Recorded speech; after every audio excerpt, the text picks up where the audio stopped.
జై తెలంగాణ. అందరికీ నమస్కారం. తెలంగాణ రాష్ట్రంలో ప్రభుత్వ విద్యను మొత్తంగా ప్రైవేట్ పరం చేయడానికి గౌరవ ముఖ్యమంత్రి రేవంత్ రెడ్డి గారు నిర్ణయం తీసుకున్నట్టుగా అనిపిస్తూ ఉన్నది. ఏదైతే తను విద్యా కమిషన్ రిపోర్ట్ తీసుకొని 27,000 పాఠశాలల్ని కుదించి 4,000కు చేస్తానని చెప్పినారో దాన్ని ముందు నుండి తెలంగాణ రక్షణ సేన వ్యతిరేకిస్తూ వస్తున్నది. ఇప్పుడు కూడా వ్యతిరేకిస్తున్నాం.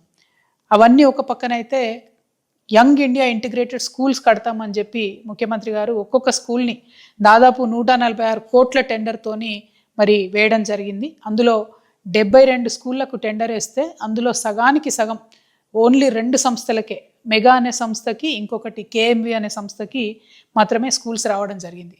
అదేవిధంగా దాంట్లో అన్నిట్లో కూడా 5% ఎక్సెస్ టెండర్ వేయడంతో ప్రభుత్వం మీద అదనంగా దాదాపుగా ఒక 600 కోట్ల బర్డెన్ పడుతూ ఉంది. అంటే టోటల్గా 11,000 కోట్లతోని ఈ రాష్ట్రంలో 72 స్కూళ్ళు కడతానని ముఖ్యమంత్రి గారు నిర్ణయం తీసుకున్నారు. నేను సూటిగా ముఖ్యమంత్రి గారిని ఒక ప్రశ్న వేస్తా ఉన్నా. మీరు 30 నెలల తర్వాత ఇప్పుడు టెండర్ చేసి ఇప్పుడు కట్టడం మొదలు పెడితే మీరు పరిపాలించేటటువంటి కాలంలో ఈ స్కూళ్ళు పూర్తవుతాయా?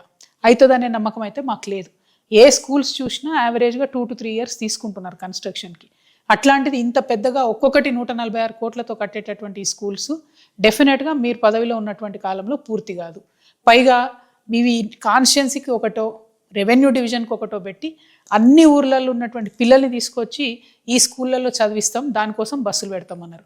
అంటే ఆ బస్సులు కూడా మీరు మెగా సంస్థకే ఇస్తారనే విషయం ఇప్పటి నుంచి అర్థమవుతున్నది. అంటే విషయం ఏంటంటే మీరు చేస్తున్నటువంటి మొత్తం ప్రణాళిక కూడా రెడ్ కార్పెట్ వేసి తెలంగాణ గ్రామాలలోకి ప్రైవేట్ స్కూళ్ళని ఇన్వైట్ చేయడానికి, అది కూడా ఎవరు? ప్రైవేట్ కార్పొరేట్ స్కూళ్ళని. ఎందుకంటే బడ్జెట్ స్కూళ్ళకు మీరు 120 కోట్ల రూపాయలు ఇవ్వాలి, ఇంతవరకు రిలీజ్ చేస్తలేరు. మీరు 120 కోట్ల రూపాయలు బడ్జెట్ స్కూళ్ళకు ఉన్న అప్పులు రిలీజ్ చేస్తే ఎన్నో వందలాది స్కూళ్ళు కూడా బాగుపడతాయి. కానీ మీరు వాటిని చంపేస్తున్నారు. కేవలం కార్పొరేట్ స్కూళ్లకు మీరు ఎర్రతివా చేసి ఊర్లలోకి పిలిపించే ప్రయత్నం చేస్తున్నారు. దీన్ని మేము తీవ్రంగా వ్యతిరేకిస్తూ ఉన్నాం.